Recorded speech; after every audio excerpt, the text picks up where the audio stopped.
Hello guys, अस्सलाम वालेकुम। उम्मीद है कि आप लोग खैरियत से होंगे। आज का जो हमारा टॉपिक है वो है double extended line setup. ICC के अंदर double uh, double extension double extension line वाला सेटअप ये कब फेल होता है, इसको हम लोग आज देखने वाले हैं। फील्ड सेटअप ये कब फेल होता है और किस तरीके से फेल होता है मार्केट के अंदर। आप लोगों को इसको बचना किस तरीके से है। आप लोगों को अगर बचना है तो इस सेटअप को थोड़ा सा समझना पड़ेगा। हमारे पास यहाँ पर यहाँ पर एक गोल्ड का चार्ट है, हमारे पास प्राइस ऐसे आती है। अब बचना किस तरीके से वो मैं आपको बता रहा हूँ, कहाँ पर ये सेटअप फेल होता है। एक्चुअली मैंने इसको ऑब्जर्व किया है, ये कहाँ पर फेल होता है मैं आपको वो बताने की कोशिश कर रहा हूँ। ठीक है, ऐसे जाती है प्राइस। ये हमारे पास एक्चुअली H1 का चार्ट है, ये 1 आवर्स का हमारे पास चार्ट है। यहाँ पर प्राइस जाती है, ऐसे स्विंग बनाती है, यहाँ पर इस स्विंग को स्वीप करती है और यहाँ पर प्राइस M1 में नीचे आ रही होती है। यहाँ पर ये जो दौर है या ये जो टाइम फ्रेम है, ये हमारे पास क्या है, ये हमारे पास M1 का टाइम फ्रेम है। आप लोगों को बचना है, अब किस तरीके से बचना है वो चीज़ें सिखा रहा हूँ इसके अंदर, डबल एक्सटेंडेड लाइन के अंदर। वो इस जगह के ऊपर ये बार-बार फेल होंगे सेटअप्स। आप लोग तो कहेंगे ये वाला बुलिश ट्रेंड है, मैं M1 पे बाय ही ले रहा हूँ तभी भी ये सेटअप फेल हो रहा है। क्यों फेल हो रहा है, व्हाय फेल हो रहा है, उसकी आप लोगों को वजह बता रहा हूँ। आप लोगों को उसकी एक्चुअली वजह सुननी है। अगर यहाँ पर जाकर आप लोगों के पास अच्छा कोई जोन है, जैसे यहाँ पर मैं आपको फिर से समझाने की कोशिश करता हूँ। यहाँ पर हमारे पास क्या है, यहाँ पर यहाँ पर फिर आ जाती है नीचे की साइड, ये डाउन ट्रेंड है या डाउन है। इससे मोमेंटम शिफ्ट किया, यहाँ पर मोमेंटम शिफ्ट करने के बाद यहाँ पर नीचे आती है, ब्रेकअप स्ट्रक्चर करती है। अब यहाँ पर प्राइस के पास एक स्विंग लगा हुआ है, ये मैं इस तरीके से स्विंग को बना देता हूँ। हमारे पास ये H1 का चार्ट है, ये हमारे पास क्या है, ये हमारे पास H1 का चार्ट है।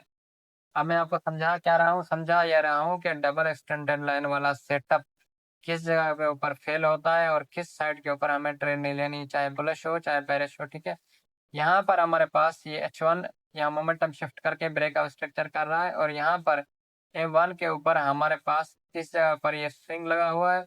स्विंग लगा होने के बाद प्रेस यहाँ से ऊपर जाती है और इसी की ही लिक्विडिटी स्वीप करके यहाँ पर क्या होता है, यहाँ पर M1 के अंदर क्या, M1 के अंदर हमारे पास यहाँ पर H1 की लिक्विडिटी स्वीप हुई है।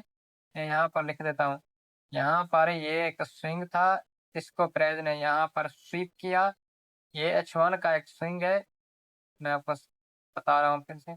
H1 का एक स्विंग है, इसी को प्रेस ने स्वीप किया और M1 पे प्रेस इस तरीके से जा रही है। M1 यहाँ पर क्या है, ये एक M1 है। यहाँ पर प्राइस कुछ इस तरीके से नीचे जा रही है H1 को स्वीप करके। अगर यहाँ पर कोई ज़ोन है, अच्छा ज़ोन है, तो आप लोग यहाँ पर सेल भी ढूँढ सकते हैं, लेकिन ज़ोन नहीं है तो फिर क्या करें?